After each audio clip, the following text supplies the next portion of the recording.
Welcome to Brainish English Stories.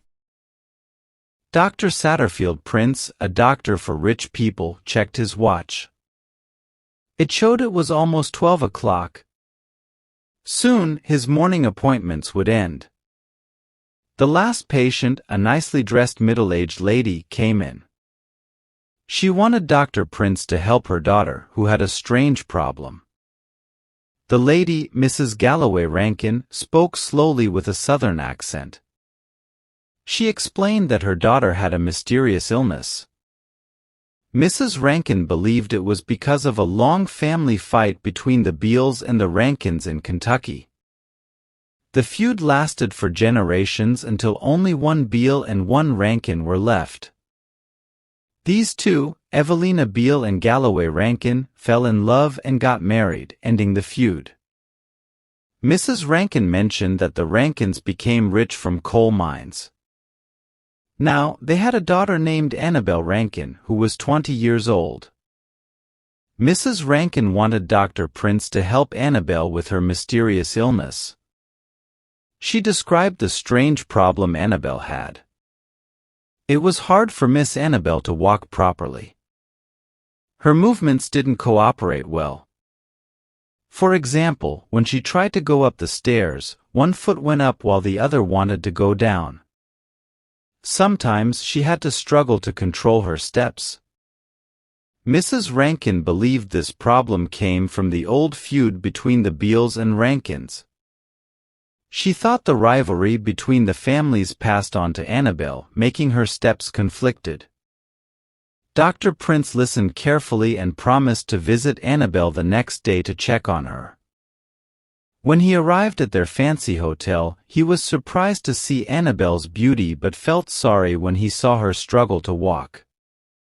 She moved awkwardly and finally rested on a couch with a sad look on her face. Dr. Prince asked Annabel and her mother about the feud theory. They both believed it.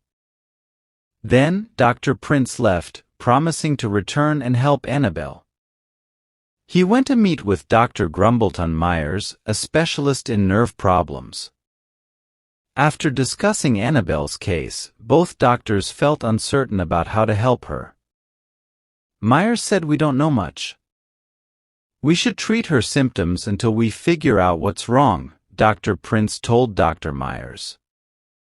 "Maybe it's the feud thing," Dr. Prince joked. "It's an interesting case," Dr. Myers replied, not committing to an opinion. Dr. Prince worked hard on Annabel's case. He even used a fancy light at night. But nothing worked. Finally, he suggested hypnotism. He brought in Professor Adami, a well-respected hypnotist. Annabel believed what the professor told her under hypnosis. She thought her problem was just in her head. When she woke up, she walked perfectly. Her mom cried tears of joy. Everyone thanked the doctors and left. Annabel felt happy and played the piano. Suddenly, her arm acted strangely. It moved away from the piano on its own. They realized it was because of a ping-pong table in the room. "Let's play a game, Miss Rankin," Professor Adami said cheerfully. They played tennis. Annabel played well even with her strange arm. Then, the professor pretended his coat button was loose and asked Annabel for a needle and thread. Annabel brought them, but when she tried to thread the needle, her arm jerked away. Dr. Prince explained that her affliction had moved to her arms. Annabel sighed. She now had a Beal arm and a Rankin arm. But she could manage using one hand at a time. She wished there were laws against family feuds. A few days later, they tried again. This time, it seemed to work perfectly. Annabel walked and played the piano without any problems. A week later, T. Ripley Ashburton, Annabel's fiancé, visited Dr. Prince. He said Annabel had been doing better since the treatment, but now there was a new problem. He hesitated to share but felt he should. There was something else bothering Annabel, and he wanted Dr. Prince's help. If you know something that could help Annabel, Dr. Prince said seriously, it's your duty to tell us. Remember, this stays between us as a professional secret. Mr. Ashburton nodded, still playing with his pocket. Annabel and I are very close, he explained. She's a great girl, even if she's from Kentucky. Lately she's been acting strangely. One moment she's loving, the next she treats me like a stranger. Last night, I visited her at the hotel. She kissed me nicely at first, then suddenly slapped me and said she hated me. Here's a note she wrote. It's odd, you know. Dr. Prince read the note. My dear Ripley, please come tonight and take me out. Mom has a headache, so we'll have the place to ourselves. Thanks for the lilies, they're perfect. You're so sweet and thoughtful. I'm sure you're loved by everyone. Yours, Annabel. P.S. Actually, don't come tonight. I have other plans.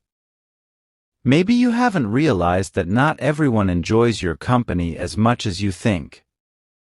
Clothes and talk about clubs and races don't make up for other things. Sincerely, Annabel Rankin. T. Ripley Ashburton sat quietly, feeling sad. Dr. Prince realized that Annabel's strange behavior was because of the old family feud. The doctor promised to visit Annabel soon with Professor Adami to try and help her. After discussing the strange situation, they visited Annabel. It took some convincing, but she agreed to let Professor Adami try to help her again. Thankfully, she woke up from the treatment feeling fine, just like before. Dr. Prince waited anxiously to hear from Mr. Ashburton about any changes. One day, Mr. Ashburton happily reported that Annabel was back to her normal self.